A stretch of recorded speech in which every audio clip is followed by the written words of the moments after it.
Okay, so if you've ever been around a delivery room, you've probably heard someone mention a Pitocin drip. But what is that really? Well, today we are pulling back the curtain on oxytocin. We're going to break down this super common procedure, what it is, why it's used, and what you can expect, all based on established clinical guidelines. Let's dive in. Right. So here's the big question that kind of frames everything we're about to talk about.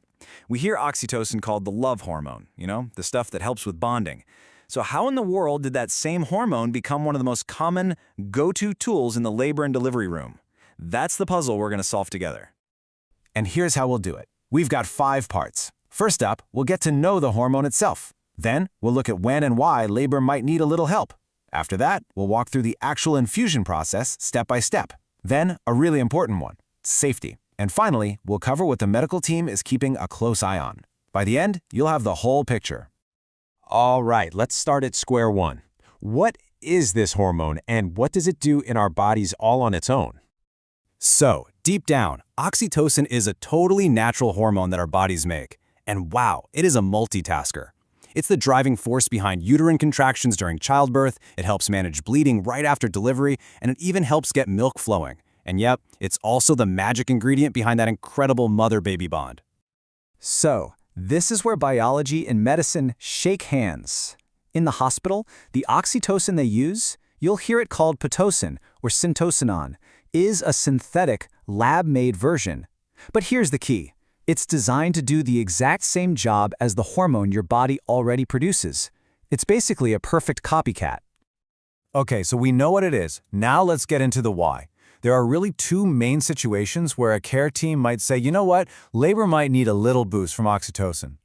And those 2 situations are called induction and augmentation. They sound similar, but they're totally different. Think of it this way. Induction is starting the car. It's for when labor hasn't begun on its own and you need to get the engine going. Augmentation, on the other hand, is for when the car is already running but it's stalled out. It's about giving a labor that's already started but slowed down a little more gas to get it moving again. And I love this quote because it's such a perfect, simple way to think about augmentation. It's not a major takeover. It's just a little help to move along. It's more of a gentle nudge than a big push. So what does this actually look like in the hospital room? Let's walk through the whole infusion process.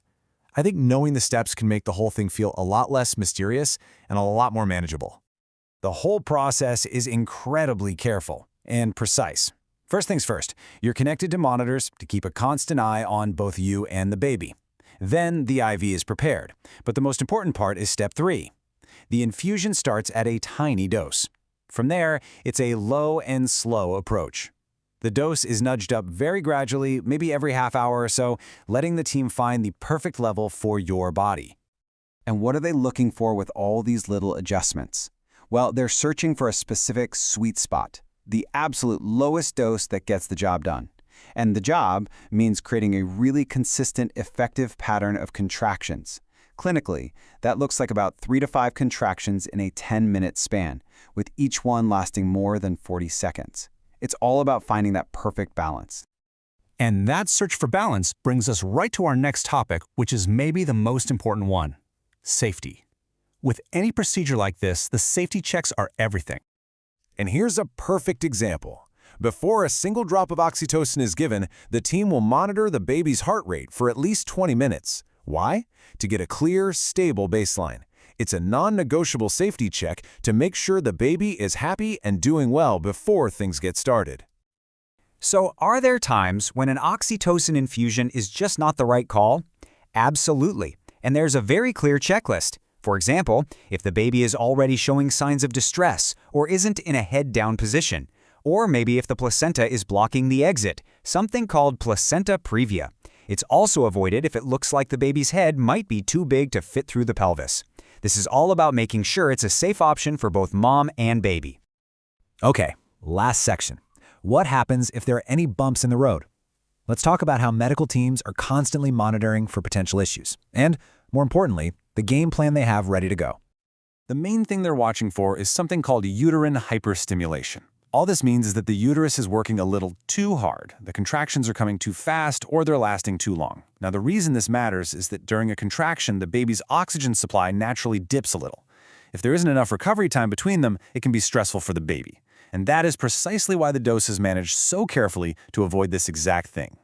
So if the team does see signs of hyperstimulation, what do they do? Well, there's a clear, immediate 5-step response plan that everyone knows. Step 1, obviously, is to turn off the oxytocin.